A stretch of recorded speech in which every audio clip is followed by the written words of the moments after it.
자신을 가리켜서 사람들에게 여러 가지의 말씀의 내용들을 많이 하셨습니다. 그 중에서도 특별히 자신을 향해서 세상의 빛이다, 이런 표현을 쓰시기도 하고, 또 어떤 경우에는 나는 세상의 양의 문이다, 또 선한 목자다, 부활이요 생명이다, 길과 진리요 생명이 된다, 나는 참 포도나무다, 이와 같은 비유적인 표현들을 참 많이 쓰셨습니다. 오늘 본문에서는 뭐라고 자신을 가리키냐면 생명의 떡이래요. 세상의 빛이라는 것은 예수님이 세상에 오심으로 인해서 감추어지고 숨겨져 있던 것들이 드러나게 하신다는 그런 의미에서의 빛입니다. 빛은 생명을 살아갈 수 있는 환경을 만들어주는 것이죠.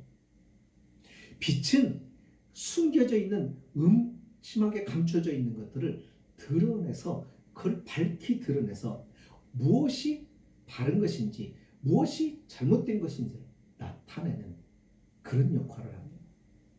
예수님을 우리가 믿으면 새로운 것들이 알아지죠. 다시 말하면 눈이 떠진다는 말입니다. 양의 문이라고 말씀하신 것은, 자, 문이라고 하는 건 출입구예요. 들어가는 그 울타리 안에, 그 지역 안에, 그 집 안에 들어갈 수 있는 길이고요. 통로라는 말이에요. 양들이 양의 문을 통해서 들어갔죠. 그런 의미예요. 그래서 하늘나라에 가는 문이 된다, 그런 의미로 자신을 문으로 얘기합니다. 자신은 선한 목자다. 이 말은 자신은 세상 사람들과 같이 그들이 왕으로, 그들이 어떤 권력자로 있을 때 전부 다 어떤 식이냐면 자기의 이익을 위해서 백성을 이용해 먹고, 자기의 유익을 위해서 백성의 것들을 착취하고, 하지만 정작 그 백성을 위해서는 희생을 하지 않는다. 그런데 주님은 자신의 양들을 위하여 그 생명을 지키기 위해서 자신을 버리는 희생이 있는 선한 목자가 된다라고 말합니다. 부활과 생명에 대해서 마찬가지고, 길과 진리도 마찬가지고, 참 포도나무라고 하는 것도 마찬가지입니다. 오늘 특별히 생명의 떡이라고 하는 것은 그거예요. 떡,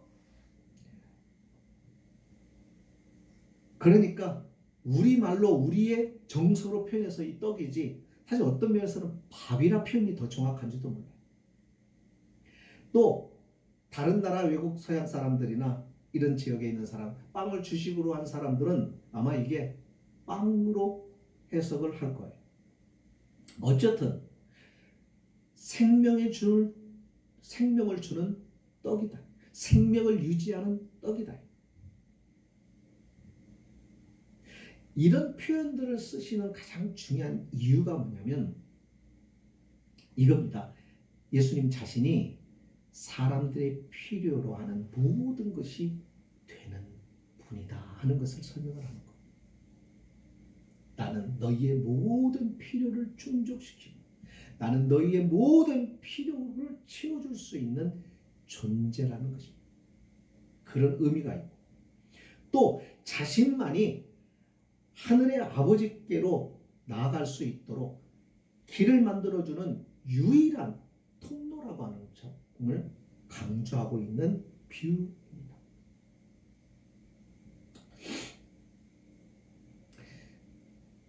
그 성경에 예수님에 대해서 네 복음서가 설명을 해요.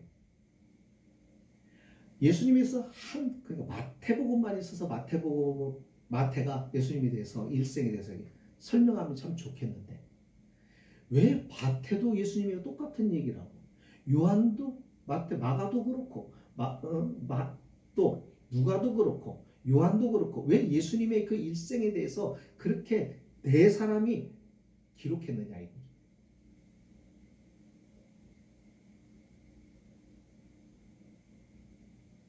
그것은 예수님이 누구이신지를 보다 더 구체적이고 또 확실하고 분명하게 우리에게 설명해 주려는 것이죠. 어떤 우리가 사물을 보고 정면에서 보는 것과 윗면에서 보는 것과 측면에서 보는 것과 밑면에서 보는 것과 뒷면에서 보는 것과 이 모든 것들이 같을 수는 없습니다. 정육면체는 똑같겠지만 그렇지 않은 경우에는 달라요. 그러니까 그 사물을 정확하게 인식하려면 정면, 후면, 또 좌우면, 윗면, 아랫면에서 다 봐야만이 그 사물을 정확하게 이해할 수 있는 데 도움이 됩니다. 마찬가지. 주님을 한 사람의 관점에서 이렇게 설명할 수가 없는 거죠. 왜요? 이분은 사람으로 오셨지만 하나님이시니까. 우리는 주관적으로 사람을 볼 수도 있단 말이죠. 그러니까 여러 사람의 이야기를 들어볼 필요가 있는 거예요. 나는 저 사람을 볼 때 이런 면만 보지만 다른 사람은 그 사람을 볼 때 또 다른 내가 보지 못하는 다른 면을 또 보기도 하는 거죠. 그래서 예수님에 대해서는 다양한 시각 속에서 바라본 사람들의 이야기를 정리한 것이 복음서예요. 왜요? 주님을 보다 더 정확하게 알아야 돼요. 우리의 믿음의 대상에 대하여 정확하게 알지 못하면 믿음 자체가 왜곡되기가 쉽거든요. 그러니까 믿음 생활에서 정말 중요한 것은 주님을 정확하게 아는 것. 정확하게 알기 위해서 우리가 하나님의 말씀을 가까이 하는 것. 우리가 하나님의 말씀을 가까이 하는데 인간의 지식이나 경험이나 인간의 지혜로는 하나님을 표현한 이 말씀을 정말로 깨달을 수가 없어요. 그래서 하나님의 영이 오셔서 우리로 하여금 이 말씀의 의미와 의도와 이 모든 것들을 이해할 수 있도록 도와주시지 않으면 몰라요. 이상한 것은 우리가 교회 안에 있는 사람들, 과거로부터 현재, 미래까지 모든 예수 그리스도를 믿는 사람은 설명이나 어떤 논문이나 학설이나 이론을 통해서 예수님을 믿은 사람은 다 한 사람도 없다는 것. 신비하게도 설명되고 설득되어서 믿은 사람이 한 사람도 없습니다. 이상하잖아요. 그건 하나님의 영이 믿음을 갖도록 우리 안에 오셔서 밝혀주시고 받아들이게 하시고 인정하게 하시고 고백하게 하시는. 그러니까 하나님께서 선택하신 자만이 주님을 알고 하나님을 알 수 있는 것. 아무리 공부를 많이 하고 아무리 머리가 뛰어나도 몰라요. 이것은 영적인 세계이기 때문에 달라요.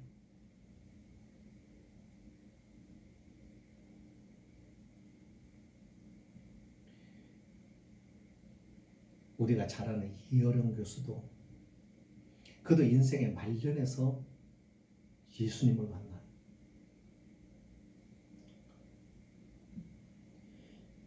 얼마나 많이 배운 사람이고 얼마나 많은 지식을 가지고 있는 사람인지 우리나라에 모르는 사람들이 없을 겁니다. 그래서 이어령 교수에 대한 이렇게 이야기죠. 대한민국의 지성 이렇게 표현합니다. 그가 고백을 해요. 자신은 신의 존재를 인정하지 않았다. 그도 이해되고 설득되어서 예수님을 알고 믿은 게 아니라 자기의 딸이 병들어 죽고 암으로 인하여 투병 생활하면서 그 딸이 아버지한테 전도한 겁니다. 그 딸 역시 미국에서 법률가로서 잘 나가는 사람. 똑똑한 딸이죠. 그러나 신앙이 너무 좋았어요. 수차례 아버지에게 권면을 했지만 듣지를 않고 결국 딸이 병들어 죽어가고 그 딸이 하나님을 의지하고 생명의 마지막 줄을 붙잡고 하나님을 의지하면서 살아가는 그 모습과 더불어 그를 위하여 온 성도들이 시간을 정해놓고 돌아가면서 기도해주는 그 모든 것을 보면서 그가 깨달은 게 뭐냐면 나는 이 아이의 아버지인데 아버지로서 이 살아가는 딸이 딸한테 해줄 수 있는 것이 하나도 없더라는 것. 철저하게 무능하다고 하는 것을 깨달은 것.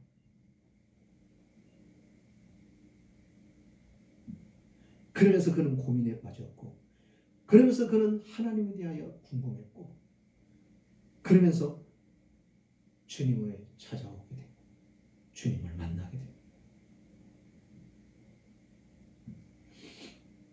구약의 예수님에 대하여 여러 상징적인 것들이 있는 것을 봅니다. 오늘 본문에서 보면은 뭐라고 얘기했냐면 49절에 너희 조상들은 광야에서 만나를 먹어서도 죽었거니와 그래서 만나 이야기를 해요. 그 다음에 50절에서는 자신은 하늘에서 내려온 떡이라고 말해요. 자, 이런 것들을 통해서 뭔가 광야에서의 이스라엘 백성들에게 하나님께서 만나라고 하는 것을 주셔서 40년 광야에서 먹이셨던 그 만나하고 그리고 자신이 하늘로부터 내려온 떡이라고 말씀하시면서 이 만나와 서로 이렇게 연결하고 있는 것을 우리가 볼 수 있습니다. 그러니까 너희의 조상들은 그 만나를 먹어서도 영생하지는 못하고 죽었다. 하지만 하늘로부터 오는 나는 너에게 이 영생을 줄 수 있고 영원한 생명을 가지고 살아갈 수 있게 하기 위하여 내가 하늘로부터 왔다라고 말씀을 하는 겁니다. 자, 이 모든 것들이 그거예요. 예수님만이 인간에게 가장 깊은 요구, 인간의 요구와 그 필요를 만족시킬 수 있는 분이라는 것을 설명해 주는 겁니다. 아이가 있어요. 아이가 필요로 하는 것이 무엇일까요? 아이가 필요로 하는 것, 그에게 필요한 것은 그가 생각하는 것이 아니에요. 우리는 아이가 필요로 하는 것은 지가 생각하는 것이 지가 필요로 하는 것이다라고 이렇게 쉽게 생각할 수가 있겠는데 그게 아닌 거예요. 진짜 이 아이에게 필요한 것은 그가 생각하는 것이 아니란 말이에요. 이 아이가 뭘 생각할까요? 자기에게 필요한 장난감,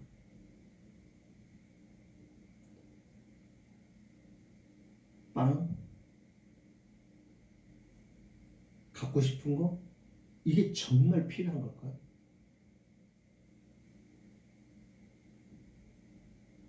이 아이에게 진짜 필요한 것이 뭐냐면 훈육이에요. 그렇잖아요. 바르게 가르치고 바르게 자라게 하고 바르게 양육하는 것. 그러나 아이는 그걸 원하지 않아. 그렇죠? 그래서 아이에게는 어른이 있어야 되고 어른이 이 아이를 잘 케어해야 되는 거예요. 이 아이가 잘못 크면은 누구의 책임인 거예요? 그 부모의 책임이요, 어른의 책임인 거예요.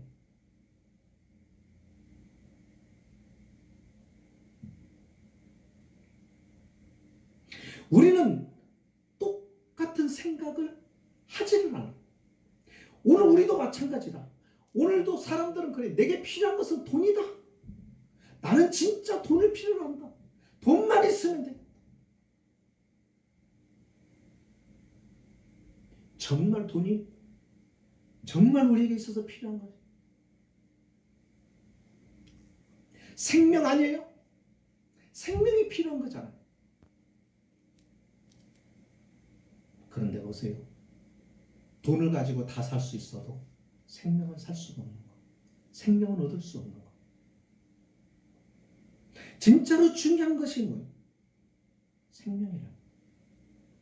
사람들이 원하는 것, 진짜 원하는 것, 그들이 생각하는 것이 아니라. 오늘 우리도 마찬가지. 그럴 때 참 많아요. 나는 이걸 원하는데, 나는 이것을 바라는데, 나는 이것을 갖고 싶은데 하나님이 허락을 안 하는 거예요.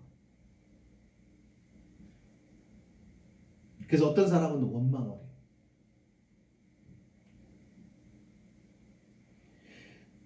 내가 생각하는 것이 진짜 내가 필요한 것이 아니에요.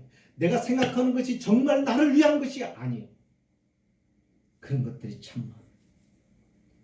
인생에서 인류에게, 사람에게, 사람의 영혼에게 가장 필요한 것은 예수라고.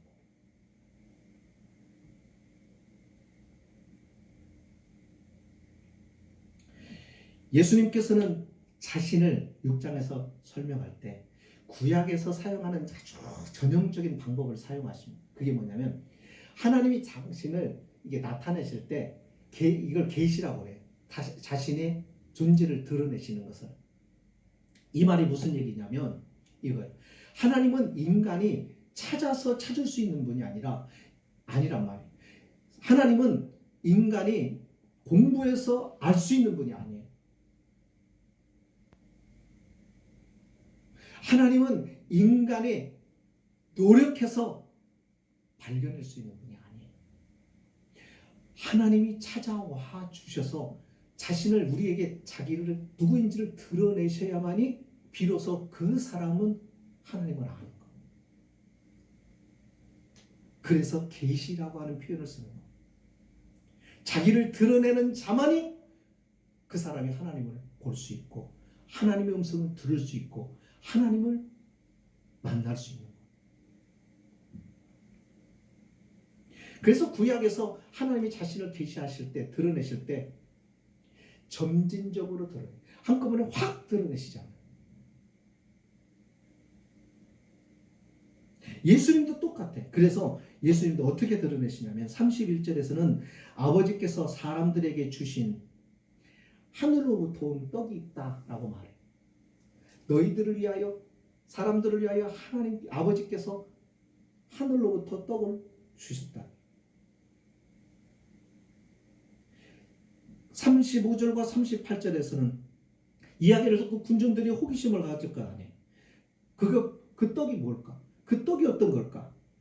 그때 예수님이 바로 그 떡은 자신이라고 설명해요. 그리고 51절에 가서는 그 떡이 사람들을 위해서 죽음에 내어주게 되는 자신의 몸이라는 것을 구체적으로 드러내요.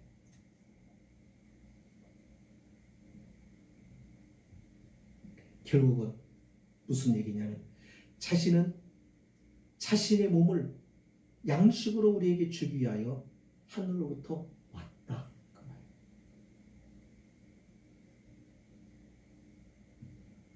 그러면서 계속하여 예수님은 십자가에 대한 이야기를 계속해 나가십니다.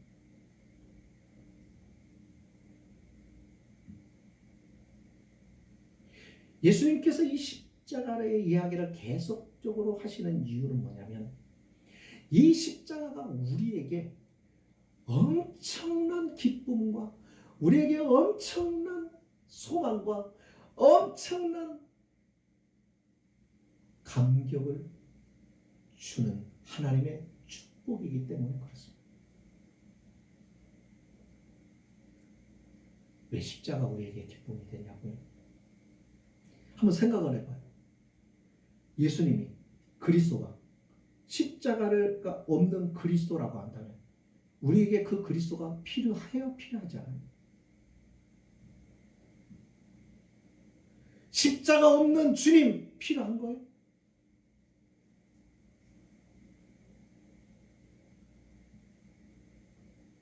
여러분 이방 종교들 보면은 신 그들이 부르는 신이 있단 말이에요. 그 신들은 뭐냐면 교훈은 해. 교훈의 말을 한다고. 좋은 말, 유익한 말.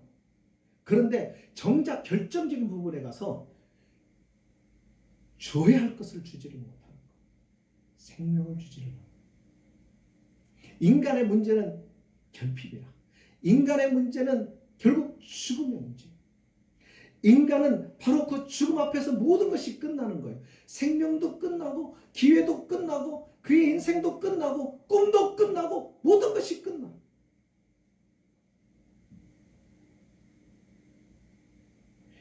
한계가 있다고 하는 것입니다. 우리가 지금 그것 때문에 힘들어한다. 사실은 이거라. 살아가면서 만나는 여러 가지 어려운 시험들, 만나게 되는 여러 가지 어려운 사건들, 나를 힘들게 하고 고통스럽게 하는 이 모든 것들, 그것들은 다 죽음에 대한 하나의 사인들이에요. 우리가 병이 들었어요. 그건 뭐냐면 인생은 죽게 되는 존재라는 것을 가르쳐 주는 거예요.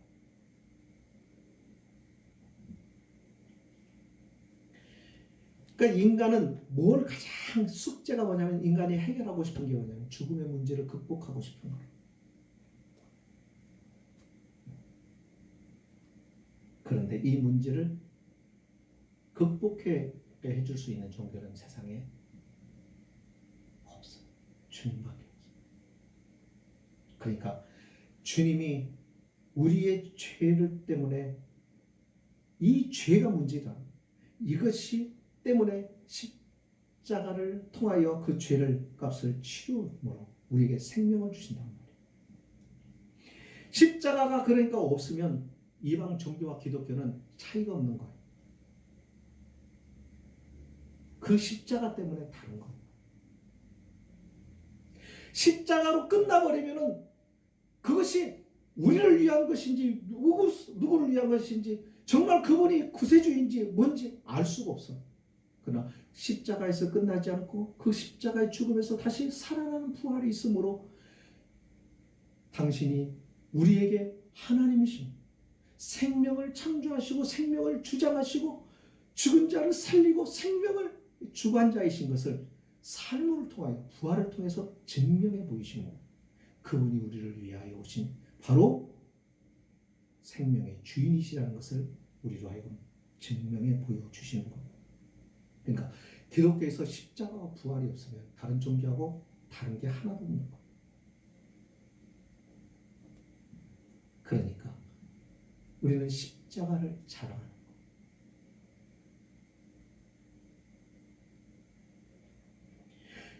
십자가가 없다고 한다면 그리스도는 우리를 정죄할 뿐이에요. 우리의 죄에 대하여. 그래서 우리는 하나님의 정죄에 대하여 두려움에 떨 수밖에 없는 거예요. 정의로우신 하나님 앞에 우리는 두려워서 떨 수밖에 없어요. 그런데 우리가 하나님 앞에서 두려움이 아닌 희망을 가질 수 있는 게 뭐냐면 하나님께서 우리를 사랑하셔서 얼마나 사랑하셨으면 우리를 위하여 우리의 허물을 대신하여 죽으셨는가. 그것 때문에 우리가 희망을 얻고 소망을 갖게 되는 거란 말이죠. 그러므로 우리는 이 십자가를 통해서 기쁨을 얻는 거예요. 우리가 그리스도인들이 세상 사람들처럼 돈이 많아서 기뻐하고 출세해서 기뻐하고 하는 그런 기쁨의 수준만 가지고 살아가면 안 되는 거예요. 진정한 그리스도인은 이 비밀을 알고 이 놀라운 은혜를 입은 자인 것을 알기에 이것으로 인하여 즐거워하는 거예요. 그러니까 힘이 들어도 즐거워할 수 있고 핍박이 와도 즐거워할 수 있고 죽음 앞에서도 웃을 수 있고 감사할 수 있고 찬송할 수 있는 거예요.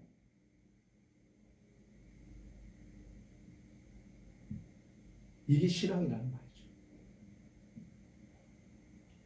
참으로 귀한 것은 주님은 십자가에 대해서 말씀만 하신 것이 아니에요.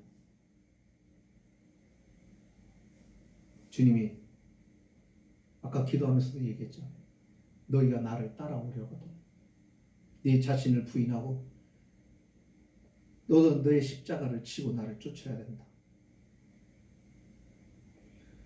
사랑은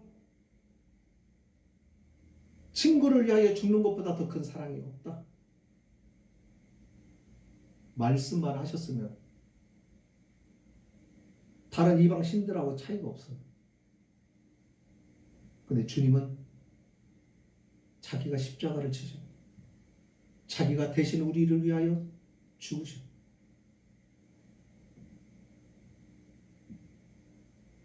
그게 다르다. 근데 오늘날 성도들, 이 주님을 따르는 사람들이 주님처럼 자기를 부정해? 이 주님을 따르는 사람이 주님처럼 십자가를 지려고 그래? 아니잖아. 우리도 역시 말뿐이잖아. 입으로 다 했잖아. 희생이 없잖아요. 헌신이 없잖아요. 그러니까 감동도 없는 거예요. 세상이 볼 때 그래서 기독교의 다른 종교하고 똑같이 보는 거예요.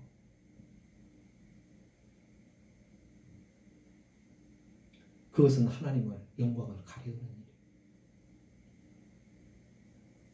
오늘 그리스도인들이 그렇게 사. 그러니까 세상에 소망을 주지를 못하는 거예요.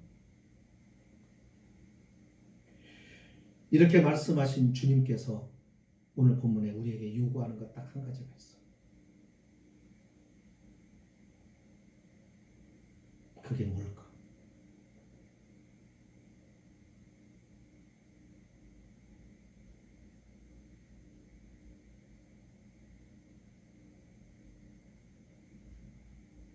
그게 뭘까? 그것은 우리가 예수님 자신을 먹어야 한다는 것. 그럼 우리가 주님을 먹는다는 게 뭐예요? 그를 믿고 생명을 그에게 맡기고 그분을 우리 자신 속에 받아들이는, 그리고 그가 우리의 일부가 되고 우리는 그에게 속한 자가 되는 거예요. 떡이 우리 안에 들어가, 우리 안에 들어가서 살이 되고 피가 되고, 그래서 우리의 몸에 완전히 흡수가 돼요. 내 모든 세포 하나하나에까지 그 필요한 양분이 되고 그 모든 것들이 통해서 생명이 전체가 유지가 되는 거죠.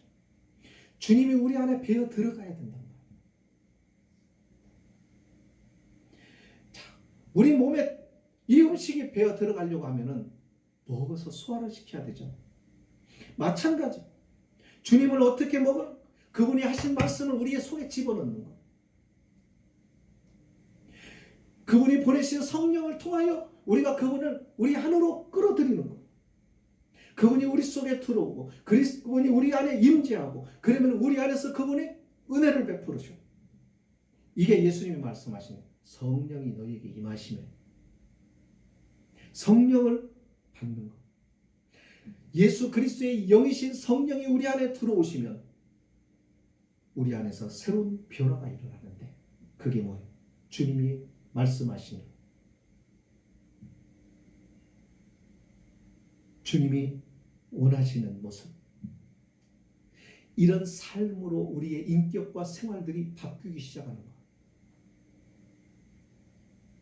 그러다 보니까 세상 사람들하고는 다른 모습의 삶이 나타나겠죠.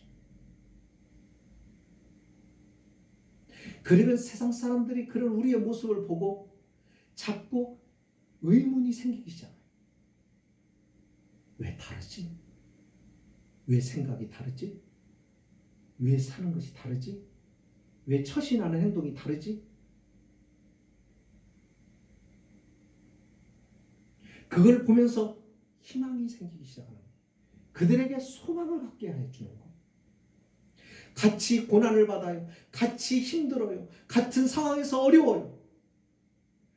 사람들이 죽겠다, 못해 먹겠다, 사회에 대하여, 세상에 대하여 부정적이고 불평하고 막 그럴 때 그리스도인들이 그것을 참고 인내하면서 기도하면서 견디어내는 겁니다. 저 사람들은 어떻게 참지? 저 사람들은 억울한 일을 당하면서도 어떻게 저렇게 인내할 수 있지? 그러면서 사람들에게 힘들 때는 이렇게 살아. 힘들 때는 이렇게 위로받아. 어렵고 끝이 보이지 않고 소망이 없는 사람들은 이렇게 희망을 가지고 살아요. 이것을 보여줄 때 그 사람은 세상의 빛이 되는 거고 소금이 되는 거고 세상은 그런 그리스도인들을 통하여 매력을 갖게 되고 매력을 가지게 될 때 사람들은 교회에 대하여 관심을 갖고 교회가 품고 있는 주님에 대하여 생각을 하고 바라보고 관심을 가지기 시작한다. 그러니까 문제는 어디서 문제가 생긴 거예요? 우리가 주님을 먹지를 않아요. 말씀을 마칩니다. 여기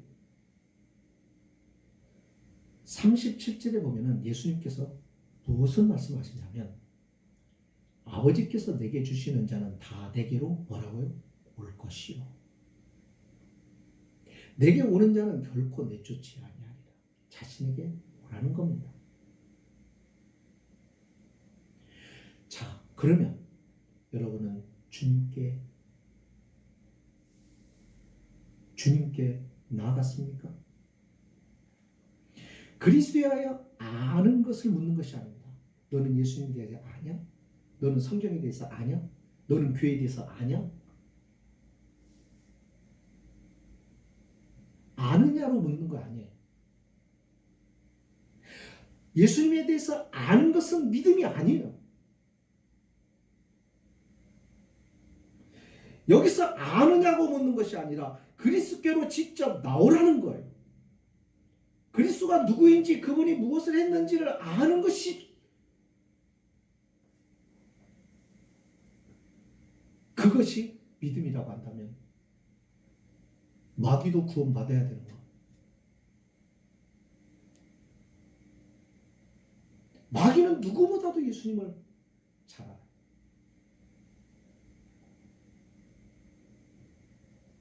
그런데 성경 어디에도 마귀는 구원받는다는 말이 없어요. 마귀는 구원의 대상이 아니에요. 하나님께서 마지막 때 이 마귀는